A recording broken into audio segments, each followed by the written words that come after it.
5. La Bible dit, et si aussi notre évangile est voilé, il est voilé à ceux qui périssent, en lesquels le Dieu de ces siècles a aveuglé les pensées des incrédules, pour que la lumière de l'évangile de la gloire du Christ, qui est l'image de Dieu, ne resplendit pas pour eux. Nous allons lire beaucoup de versets, mais nous allons les donner parce que je plus le fardeau de nous faire voir ce que Dieu a mis dans mon cœur. Pendant que je priais, quand notre papa nous a demandé d'apporter la parole, le Saint-Esprit m'a dit, tu vas parler sur les ennemis du renouvellement. Le renouvellement n'est pas un problème. Le plus grand problème du renouvellement, ce sont les obstacles qui s'opposent à lui. Je pense, nous tous, même en tant qu'humains, nous soupirons à une certaine amélioration. Et même Dieu, vous allez remarquer la façon dont Dieu s'est manifesté vers son peuple. La Bible parle d'un Dieu qui, à chaque génération, se manifeste d'une manière ou d'une autre. Vous allez remarquer par exemple dans la Bible, il y a les livres de Pentateuque. Ensuite, il y a les livres historiques. Ensuite, il y a les livres poétiques. Ensuite, il y a les livres prophétiques. Après ça, quand vous venez dans la Bible de la Nouvelle Alliance, vous allez voir les évangiles. Après l'Acte des Apôtres, qui est le seul livre qui est le livre historique. Vous allez voir les épîtres, ensuite les livres prophétiques qui est Apocalypse. Les Pentateuque, vous allez remarquer que Dieu veut se faire connaître à une nation précise. Dieu veut faire voir qu'à une nation qu'il a choisie lui-même, une histoire qu'il veut faire avec elle. Dieu n'est pas pressé dans les Pentateuque. Dieu veut justement faire alliance avec un peuple. Et il appelle ce peuple à l'aimer, à l'adorer et à le servir. C'est à cause de ça, après la chute d'Adam, vous allez remarquer que Dieu est parti choisir Noé. Quand Noé est parti, Dieu a choisi Abraham. Quand Abraham est parti, Dieu a choisi Moïse. Quand Moïse est parti, il y a Joseph qui est venu, soit Joseph qui est venu avant, et puis Moïse. Et Moïse, Josué, les rois sont venus, tout le monde. Et vous allez remarquer, il y a quelque chose de particulier.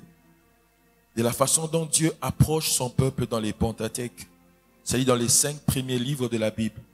Vous allez remarquer que Dieu vient s'établir comme le Dieu qui a créé ce peuple. Comme un Dieu qui veut créer une histoire avec ce peuple.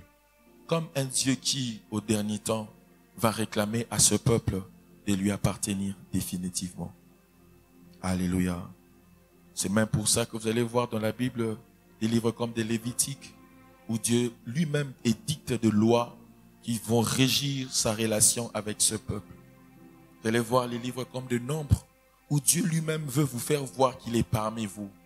Et il tient à ce qu'il vous voie, soit il tient à ce qu'il vous connaisse, voilà. C'est à cause de ça qu'il a institué des pareils livres. Ou dans Deutéronome, il est là, il tient à la loi et il tient à l'observation de la loi. Parce que Dieu veut que la qualité qu'il a en termes de relation avec son peuple soit une très bonne relation. Mais vous allez remarquer que Dieu n'est pas seulement celui qui veut faire une histoire avec son peuple. Dieu n'est pas seulement celui qui veut conclure une histoire avec son peuple. Mais après les livres et les Pentateuque, vous allez remarquer, il y a aussi les livres historiques, des juges, de Josué, des Ruth, des rois, des Néhémie. Toutes ces histoires-là, vous allez remarquer que Dieu est en train de prophétiser avec le temps qu'il va s'étendre à toutes les nations. Alléluia. Dans les Pentateuque, il a une famille. C'est la famille qu'il a choisie. Mais dans l'histoire, ou dans les livres historiques, ça dit des Josué, des Néhémie et les autres là, vous allez remarquer que Dieu, petit à petit, commence à se dévoiler aux nations. Voilà pourquoi quelqu'un comme Caleb, qui n'était pas juif, mais il a possédé Canaan. Et Moïse, qui était juif, n'a pas possédé Canaan. Il y avait des petites préfigurations de ce qu'il va déjà faire dans les temps. Parce que Dieu se renouvelle. Alléluia. Parce que Dieu se renouvelle. Et vous allez remarquer même aussi, après ça, il y a des livres poétiques. Dans les livres poétiques, nous avons les psaumes, nous avons Ecclésiaste, nous avons Job, Proverbes et Cantiques. Là, vous remarquez que Dieu établit une relation avec une femme qu'il appelait Église. C'est vrai, c'est aussi deux fois aussi quelques livres prophétiques, les psaumes, les cantiques et les autres, parce que ce sont des livres qui parlent de la qualité de la relation entre un homme et une femme. Et les livres poétiques, vous allez voir, là Dieu ne donne pas la loi. Amen. Là Dieu vient lui-même parler à la femme. Par l'entremise, bien sûr, de Salomon, qui a écrit ça. Dieu tient à ce que la qualité de sa relation soit réellement la qualité de la relation d'un homme et une femme. Et tout ça, bien aimé dans le Seigneur, c'est parce que Dieu veut nous prouver que Dieu se renouvelle. Amen. Dieu peut rester le même. Et quand il reste le même, c'est qu'il garde les buts. Si tu vois Dieu change, mais il ne changera pas son but, comme l'homme de Dieu John nous a dit l'autre fois là. Alors, cette manière de se manifester, vous allez même voir après les livres poétiques, nous avons les livres prophétiques. Là, Dieu devient un Dieu très rigoureux. Il veut faire voir à son peuple que si vous établissez pas des gens qui sont dans ma volonté, il y aura des prophètes que je veux vous envoyer. Et ces personnes vont vous combattre jusqu'à ce que vous allez faire totalement ma volonté. Dans toute l'histoire de la Bible, dans l'Ancienne Alliance, vous allez remarquer que Dieu tenait compte de la qualité de la relation qu'il doit avoir avec son peuple.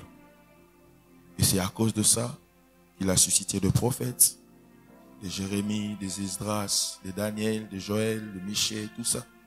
C'était une génération de gens qui devaient ramener le peuple de Dieu à Dieu. Et quand l'Ancien Testament finit avec Malachie, vous allez remarquer que Dieu est dans les évangiles avec Jésus et Jésus-Christ vient initier une nouvelle histoire. La différence, c'est que l'ancienne alliance, c'est une alliance qui est basiquement fondée sur les efforts. Donc, Dieu est là, il vous prescrit des choses, il vous donne ses instructions, mais Dieu veut assez que vous puissiez venir vers lui. C'est pas lui qui vient vers vous. La seule personne vers qui Dieu est parti, c'est Adam. Quand il a déçu Dieu, Dieu s'est rétracté. Il a instruit à Moïse, il a instruit à Abraham, il a fait l'arche, fait ceci, il a instauré la sacrificature. Parce que c'était des méthodes que Dieu utilisait pour amener son peuple vers lui. Mais vous allez remarquer que dans la nouvelle alliance, c'est le contraire. C'est maintenant Dieu lui-même qui vient vers l'homme. Amen. C'est à cause de ça que Christ est né. Et Dieu, quand il vient vers l'homme, pour le sauver, comme vous le savez, pour rendre l'homme meilleur, pour rendre l'homme cet homme qui était initialement dans la pensée de Dieu. Donc, même la structuration de la Bible nous témoigne que Dieu tel qu'il est là, lui-même, il est rabbi, il ne change pas, mais Dieu se renouvelle. Alléluia. Et quand Dieu se renouvelle, le but, c'est justement pour que nous aussi, nous puissions comprendre. Nous pouvons bien soupirer après des renouvellements, mais il y a des choses qui font obstacle à cela. Et Paul dit ceci dans 2 Corinthiens 4, le verset 3 à 5. Paul est en train de parler sur les dieux des siècles présents. C'est le premier ennemi que j'aimerais que nous puissions noter. Les dieux des siècles présents.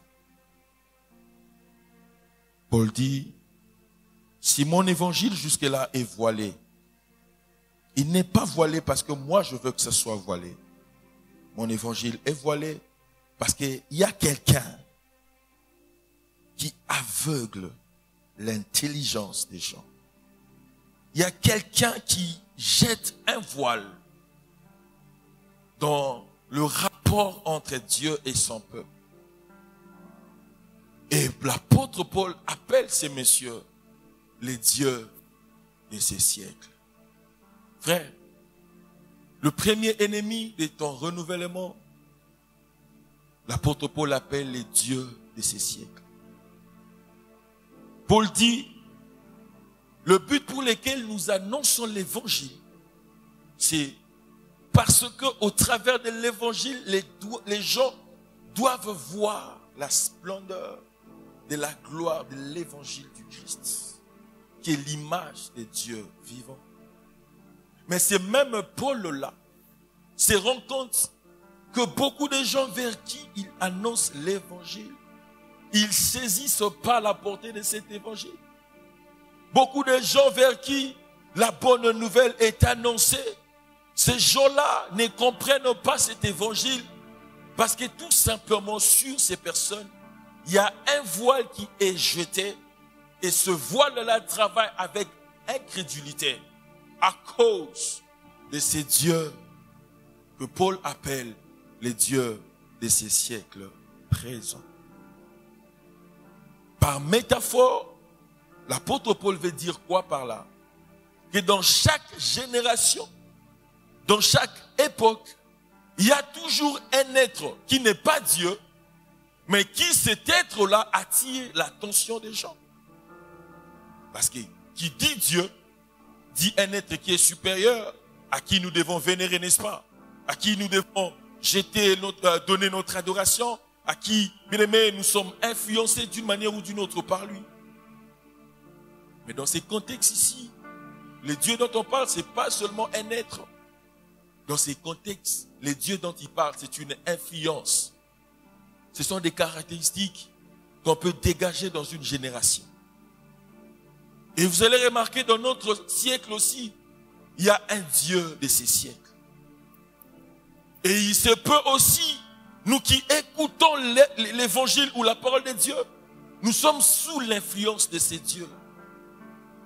Alléluia. Pour certains, jusque-là, ça peut être la musique. Pour d'autres, ça peut être les sexes. Pour d'autres, ça peut être l'argent.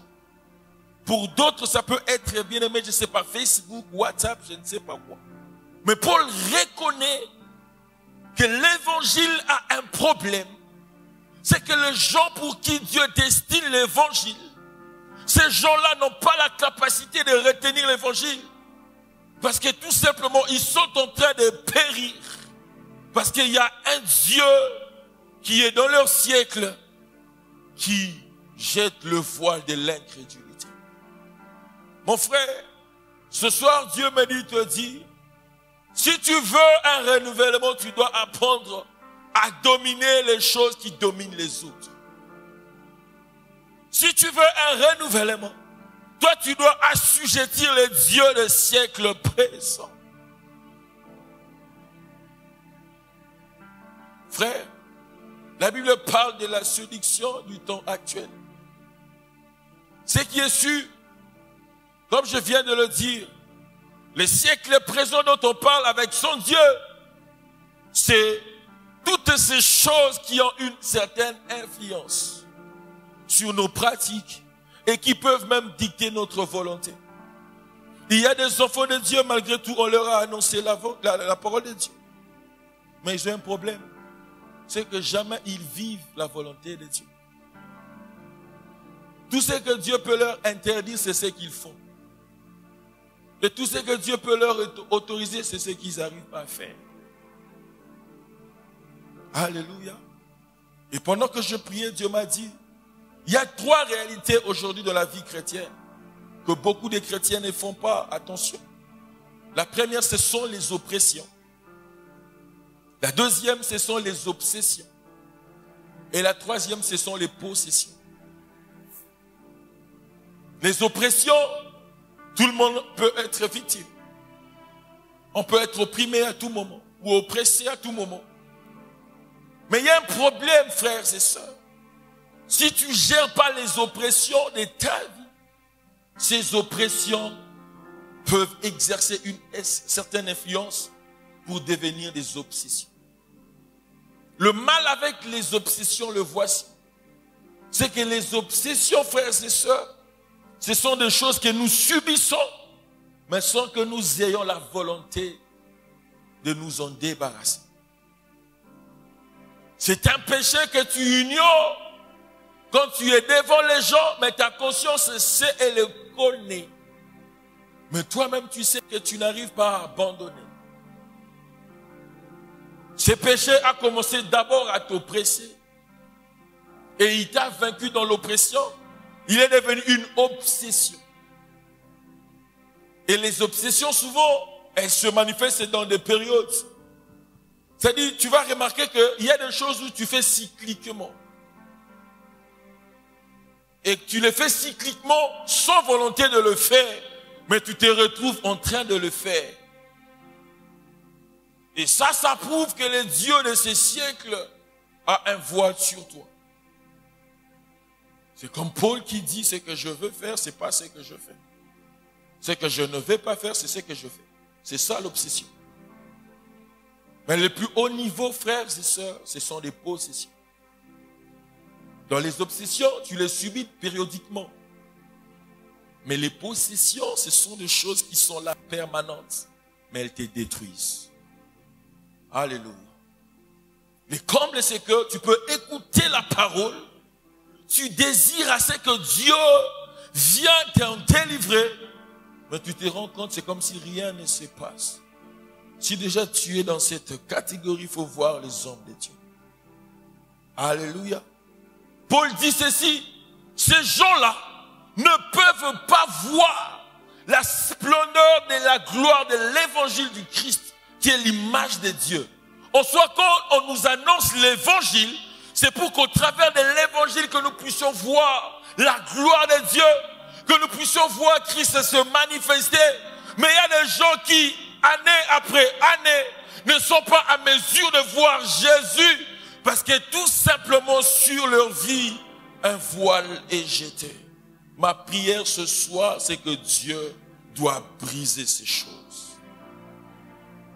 Toi qui subis, je ne sais pas, les oppressions, ou les obsessions, ou les possessions, je dis au nom de Jésus ce soir que Dieu te délivre. Et tu ne rentreras pas ainsi. Le premier ennemi, c'est le siècle présent. Et vous allez remarquer, nous qui sommes dans cette génération ou dans ce siècle, nous sommes les plus victimisables. Parce que tout simplement, nous sommes dans la période la plus difficile de la création. La Bible dit l'iniquité s'est accrue et la charité du plus grand nombre s'est refroidie. Donc nous sommes dans une génération où le mal a atteint son comble.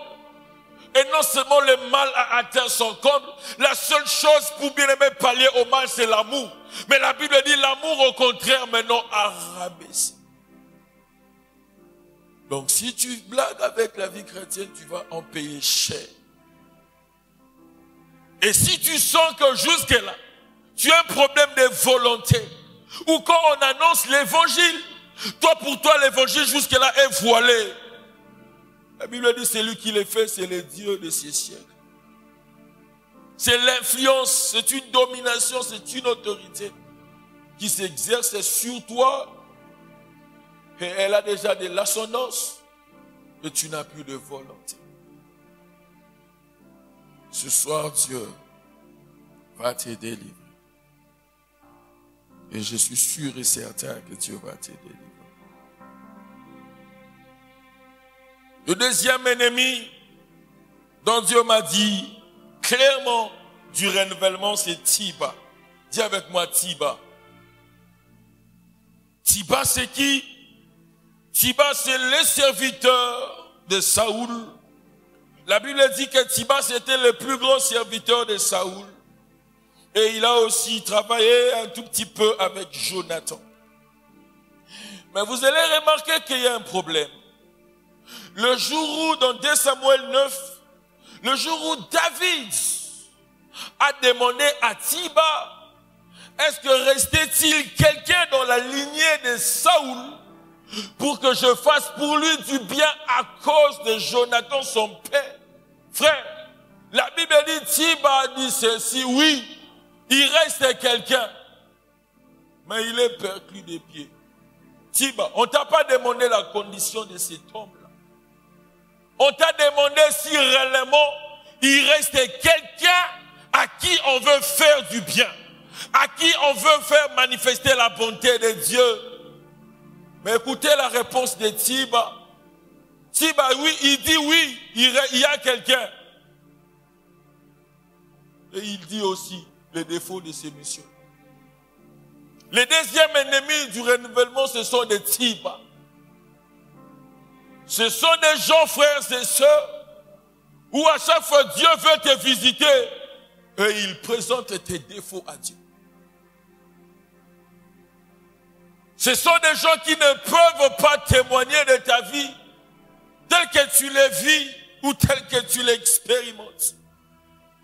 Ce sont des gens qui, dans leur bouche, tout ce qu'ils peuvent parler, ce sont bien aimés tes défauts. Mais je ne connais pas aussi pourquoi est-ce que Tiba est comme ça. Bizarrement, le monsieur bien aimé contre qui Tiba est en train de témoigner en mal, au lieu qu'il dise la vérité, il n'a pas dit la vérité. Parce que cet enfant-là n'était pas perclus de pied parce qu'il était né ainsi, n'est-ce pas?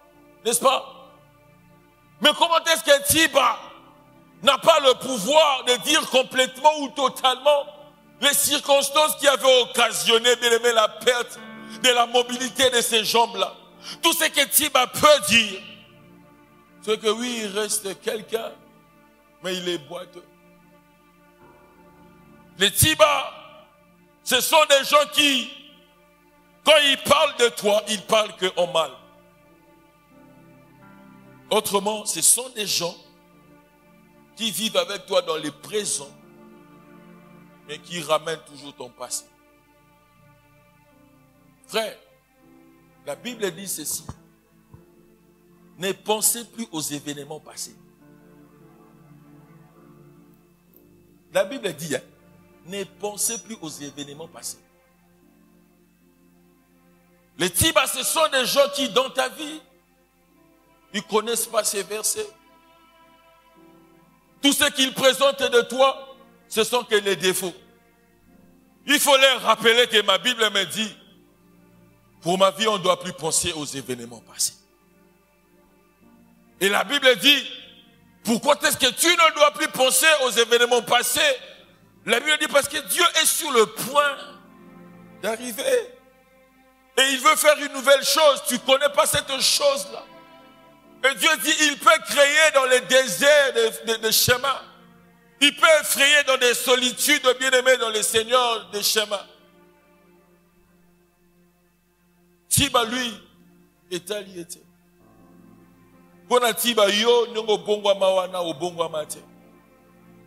Tiba, même quand il prie, il est plus que, vous savez, il est plus que même Pénina. Parce que Tiba, lui, il parle de mal de toi quand toi tu n'es pas là. Mais au moins Pénina ne fait que t'accuser chez le mari qui est aussi ton mari. Alléluia. Les Tiba, ce sont des gens qui gardent notre passé. Une fois Dieu m'a dit, il n'est pas un photographe. Dieu m'a dit, je ne suis pas un photographe. Je suis plutôt un caméraman. J'ai dit à Dieu pourquoi. Dieu m'a dit, mais c'est clair. Tu n'as pas remarqué que dans ta photo, il y a ton image. Mais ton image là est statique. Elle ne bouge pas. Mais quand on te filme, on a les mouvements de ta vie. Ce que Tiba nous oublie, c'est que Dieu n'a pas ta photo. Dieu a la bande. Il a la cassette de ta vie. Il est en train de filmer tous les efforts que tu fais pour devenir ce que tu es devenu aujourd'hui. Et quand Tiba viendra avec les preuves qui sont les photos, Dieu va lui montrer, bien-aimé, ta véritable vidéo. Dieu va lui montrer le jour où tu as été baptisé. Dieu va lui montrer le jour où tu as reçu le baptême du Saint-Esprit. Dieu va lui montrer le jour où tu prêchais. Dieu va lui montrer le jour où tu gagnais le frère ou la sœur de ton avenue là. Dieu va lui montrer ça. Et vous savez pourquoi est-ce que Tiba ne peut pas parler bien de toi? Parce qu'en soi, depuis que Saoul et Jonathan sont morts, vous savez que c'est Tiba qui jouissait de tous les biens de Mephibosheth. Et même quand David a dit, je cherche quelqu'un de la lignée de Saoul pour faire pour lui le bien à cause de Jonathan. Le bien là dont David parlait, c'était les biens que Saoul avait laissés. Et David, en tant que roi, il devait rendre cela à leur fils ou à leur petit-fils. Tiba, de fois, ne sait pas parler en bien de toi. Parce que Tiba sait que si ta véritable identité est connue, son travail va cesser. Ce qui est le projet wana yom to salango ye musalesi. Ce qui est qui si wana yom to salango ye musalesi. Batibeza batumo to salanga na bango. Mais devant l'autorité na biso balobaka mabe. Pani bayebi ke ceux qui balobi bolamu na biso bango musalesa nini. Ici. Mais retiens ça. Dieu n'est pas un photographe. Dieu c'est un caméraman. Vous savez, dans Acte 28, le jour où le serpent ou la vipère avait mordu Paul, vous savez ce que les barbares disaient? Les barbares disaient qu'on attendait voir Paul tomber et mourir. Pourquoi ils attendaient voir Paul tomber et mourir? Parce qu'ils étaient des photographes. Ils avaient seulement pris la photo pendant qu'il y avait la vipère sur la main de Paul. Mais pendant que Paul faisait des mouvements pour balancer vers le feu la vipère, et il ne voyait pas. Et la Bible dit, quand la vipère bien-aimée est partie, tombée dans le feu, eux tous changèrent d'avis. Ils disent réellement cet homme c'est un Dieu. Il est temps que les gens disent de toi réellement tu as Dieu. Toi ce que tu peux faire, continue seulement à balancer la partie de ta main qui est mordue. Continue seulement à travailler la partie de ta vie qui est difficile, qui est faible jusque-là. Jusqu'à ce que la vipère va partir. Et plus tu allumes le feu, plus aussi la vipère est indisposée. Alors autant l'intensité de ton feu va grandir, autant aussi bien aimé tu vas être affranchi. Oh, le Saint-Esprit me dit de dire à quelqu'un, ne lâche pas. Ne lâche pas. Ne lâche pas. Dieu est en train de voir les efforts que tu fais quand tu balances la main. Quand tu veux te masturber là, mais tu dis non, je ne le ferai pas parce que je dois plaire à Dieu. Tu vois cet effort là, Dieu est en train de le voir. Quand de fois tu as l'opportunité de tomber, mais tu t'arrêtes, tu dis Seigneur, passe avant les mariages et passe avec la mauvaise personne. Dieu est en train de voir ça. Quand de fois devant le point sexuellement transmissible, tu as aussi l'argent. Mais tu dis non, je dois refaire la deuxième session. Dieu est en train de filmer tout ça. Vous savez, beaucoup n'ont pas le travail, pas parce qu'ils ne sont pas intelligents. Beaucoup n'ont pas le travail parce que leur diplôme doit être délivré. Parce que Dieu voit ton diplôme et il voit ta tête. Il y a beaucoup d'incohérences. Mais il y a quelques-uns qui ont fait des 50, des 52. Vous allez les voir facilement être engagés. Parce que leurs diplômes sont des diplômes très sains.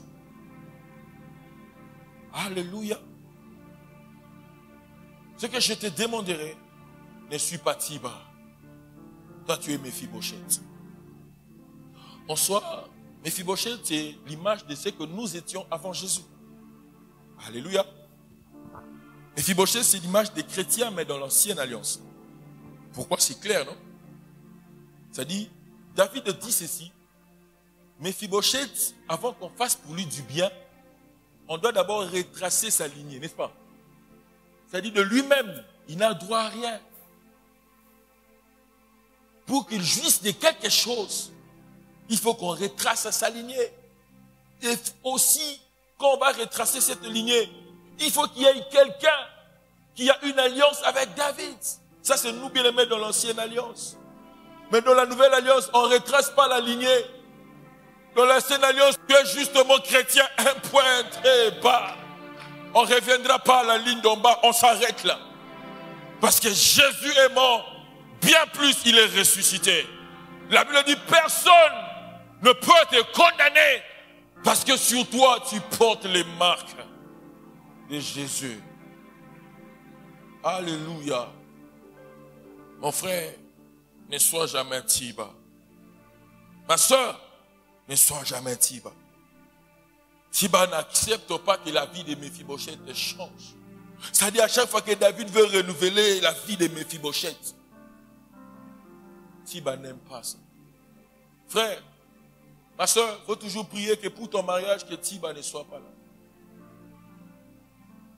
Parce que le jour où le frère viendra poser la question à la maman là du coin, comment cette soeur-là, vous la voyez? Si elle est ton Tiba ou bien ta Tiba, elle va dire clairement. Moi, je n'ai pas de langage à ma vie. Mais je n'ai pas de langage à ma vie. Alléluia. Et là, ça la passe, c'est ça que.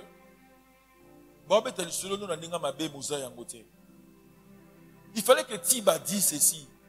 Qu'il a perdu ses pieds parce que le jour où on est venu annoncer à sa nourrice que le maître, son grand-père et son père sont décédés. La Bible dit sa nourrice est en train de courir pour aller cacher ce bébé. Et pendant qu'elle courait, elle a fait un faux pas. Elle est tombée. Et l'erreur aussi de Tiba, la voici. C'est que Tiba ne savait pas. La loi là, qui interdisait les aveugles et les boiteux de ne pas manger à la table du roi et ne même pas entrer, bien aimé, dans la nation de Dieu. Tiba ne savait pas que cette loi-là, c'était David qui avait fait ça. Amen. C'était David. Quand il a renversé la ville de Jébus, il avait dit, parce qu'il avait entendu que les boiteux et les aveugles qui étaient dans cette ville-là le résisteront. Alors David a dit, vu que eux, ils s'étaient opposés à moi, ici, ils n'entreront pas. Alors, Tiba fait l'erreur. Il accuse quelqu'un qui a fait la loi. Bien aimé, les lois de Dieu changent. Et si les lois de Dieu peuvent changer, à combien plus forte raison les lois des hommes? C'était Dieu qui avait dit au jour du sabbat, vous ne travaillerez pas. Mais Jésus, une fois, il a vu une maman le jour du sabbat. Elle était possue, la Bible dit. Elle a chassé cet esprit-là. Parce que les lois des hommes changent. Et aussi les lois de Dieu peuvent changer. Alléluia. Tiba commettra toujours l'erreur. Il commettra toujours l'erreur. Et le troisième ennemi, je l'ai appelé Ruben. Dis avec moi Ruben.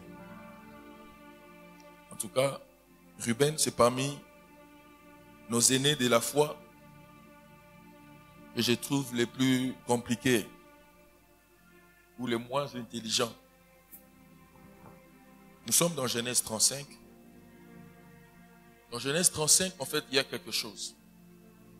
On raconte l'histoire de ces déplacements que Jacob faisait parce qu'il venait de rencontrer son frère Ésaü quand il a fui. Il venait de fuir chez Laban.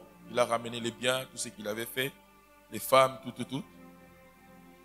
Et dans Genèse 34, on parle de la ville de Sichem. On dit ceci, quand Jacob a eu Dina, et que le roi de Sichem et son enfant Hamor, la Bible dit, son enfant avait violé Dina. Et quand il a violé Dina, il a demandé à ce qu'il épouse Dina. Les frères de Dina ont refusé, Ruben et Simon, et Lévi et Siméon, ils ont refusé. À cause de cette frayeur-là, la Bible dit, le lendemain, Dieu apparut à Jacob et lui dit, tu vas quitter Sichem pour aller à Bethléem. Frère, écoutez-moi.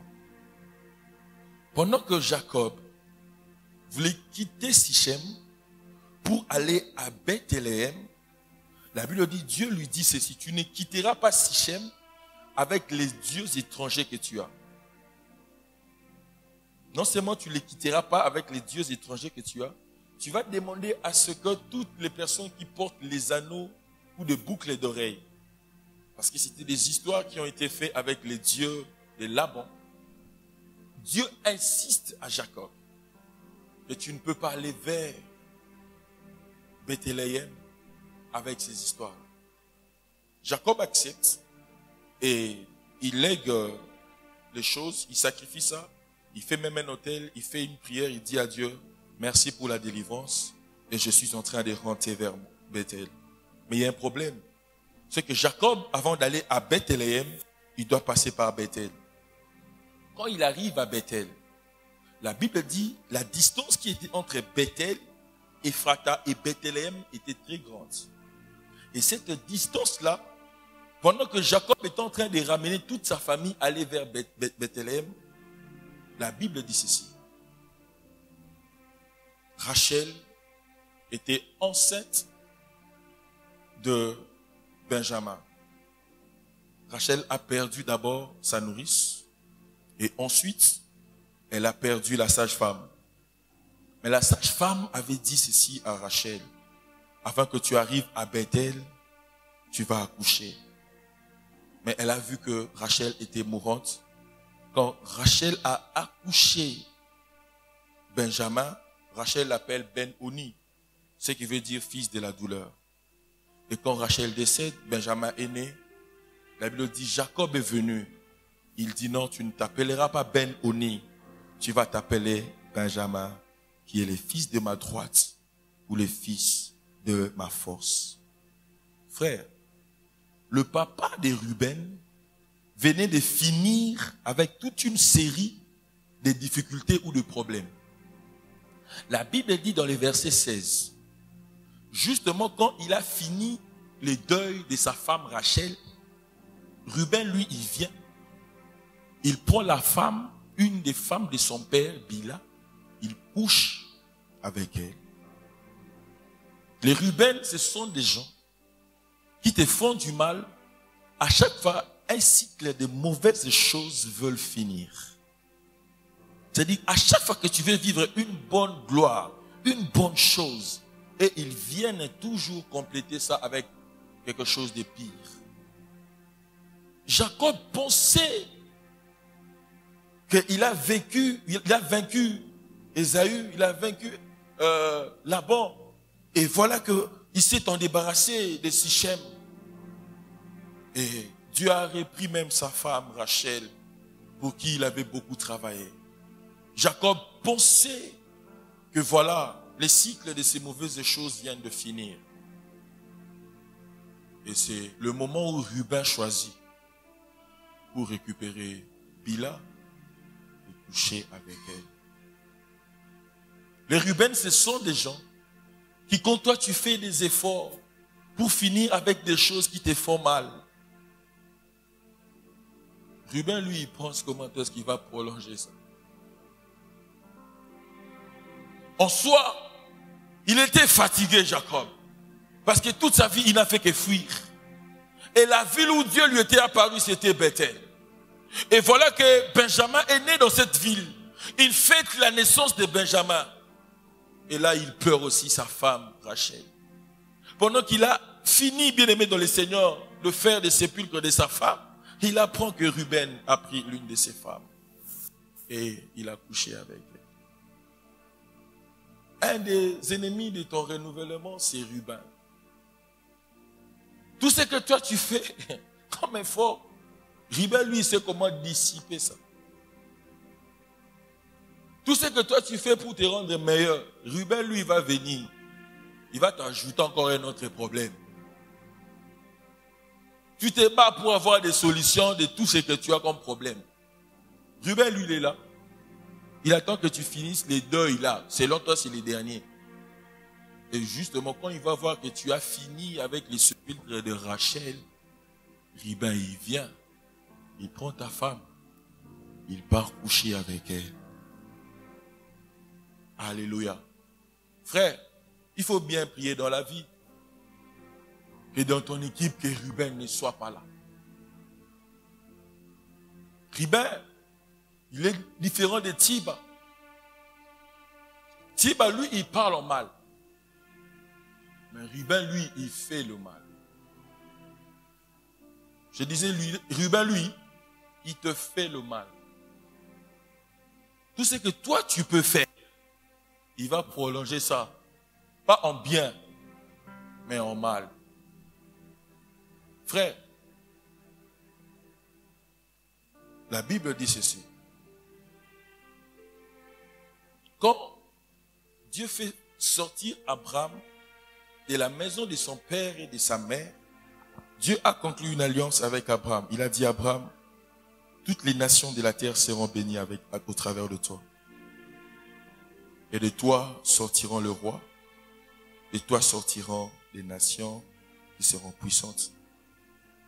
Mais il y a un problème, c'est que si tu ne comprends pas que cette prophétie va commencer à se manifester par Jacob, c'est que toi tu n'es pas la descendance d'Abraham. Parce que le fait que Jacob doit être mieux, c'est à cause de ça que vous serez bénis. Vous allez remarquer que parmi les enfants de Jacob, celui qui avait perdu beaucoup, c'était Ruben. Dans Genèse 49, Jacob dit ceci à Ruben. Ruben, toi, tu es les prémices de ma vigueur ou de ma force. Ruben, toi, tu devais être impétueux.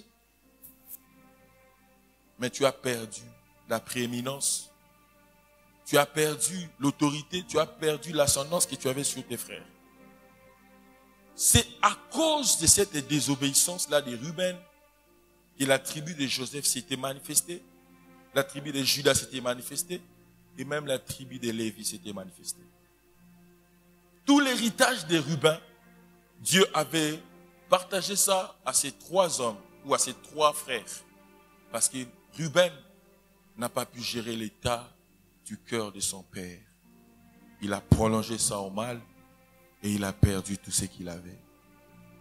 Frère, dans la vie, tu dois apprendre de fois à faire pour les gens du bien. Alléluia. Ne sois pas Ruben. Parce que tous ces conseils de toi, ce sont que des mauvaises choses. Tous ces conseils de toi, quand makamba mabe, so batangi kombo na yo, eza pas sito mona bolam. Tu es Ruben. Alléluia. Mais je prie que dans ta vie, que les Rubens ne figurent pas au nom de Jésus. J'aimerais parler du tout dernier. Celui-ci, il n'est pas le diable, mais il est un peu familier au diable. C'est Judas. Dis avec moi Judas. Luc 22, le verset 3.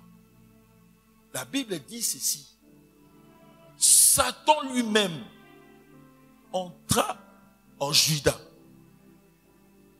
Frère, c'est le seul possédé de la Bible qui avait Satan en personne, en lui-même, mais qui partait aussi faire les chidas pour vendre Jésus. Vous savez, les démons, les messieurs là, les Gadara, la Bible dit les démons les frappaient. Les démons même les frappaient. Mais Judas, lui, il a contenu Satan. Sans qu'on les frappe. Et la Bible dit quand Satan est entré en Judas, il est parti chez le souverain sacrificateur livrer Jésus. Et donc il est Satan. Et il fait aussi des affaires pour te livrer. Il y a des gens qui ont été possédés dans la Bible. La Bible dit certains, ils étaient tellement écumés, ils n'arrivaient même pas à marcher. Mais Judas, il y a un Satan à ma dompta Satan.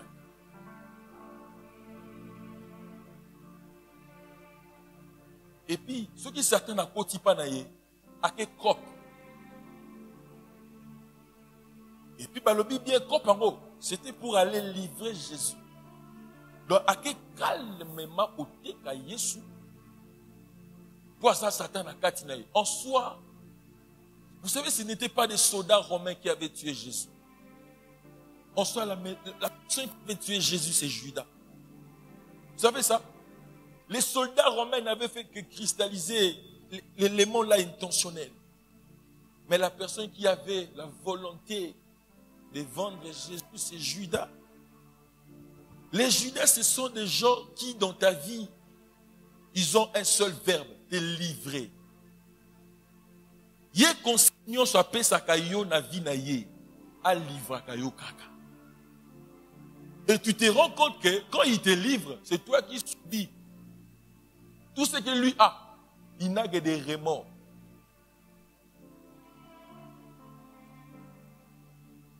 Vous savez, quelqu'un même a dit, Même les felo Jida, Satan a roki maé. Parce que Satan a dit c'est yo au bangate. Au teka mwana li kinda. Mwana obe moko ya tata. Et bon on gagne Satan.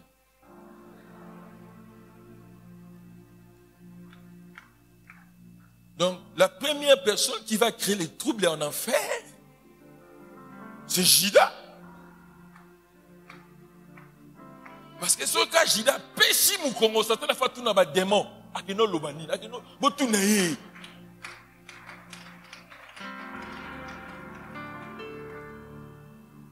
Et moi ça m'a étonné. C'est la seule personne de la Bible qui a.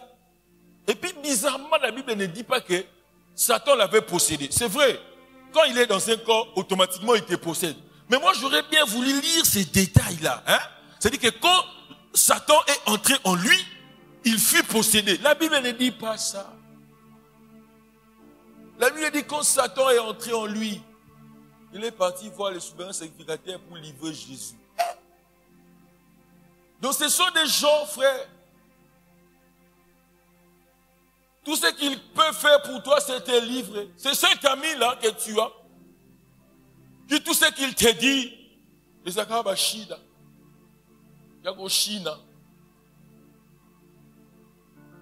Frère, il y a un grand frère qui me disait, pour les lagnon, ce sera la première personne, il y a 5 liés. Ceux qui sont les là, que nous plairons. Je plaire. C'est dit dans la vie, frère. Ma soeur, quand quelqu'un te donne un conseil, pose-toi la question. Ce conseil, c'est pour me livrer ou pas? Amen, amen. Si tu veux veiller sur ton renouvellement, pose-toi toujours la question. À l'université, un conseil d'une amie que tu ne maîtrises pas. Assemble la wapi, oh, ce peut pas tata, ce qui va nani, ce qui va nani. Tout naïe. Maman, ton conseil là, c'est pour me livrer ou pas? Parce que Judas, il a Satan. Et on ne voit pas Satan, n'est-ce pas? Et il part vendre Jésus. Donc même Satan, à Ozoab Salé, n'a pas Judas dans l'ifélo. Judas aussi est différent. La Bible dit le Saint-Esprit est venu le ressusciter. Sur Satan, il a un problème. Parce que l'ange Michael a rebêté dans souka. Et puis, Judas a récupéré.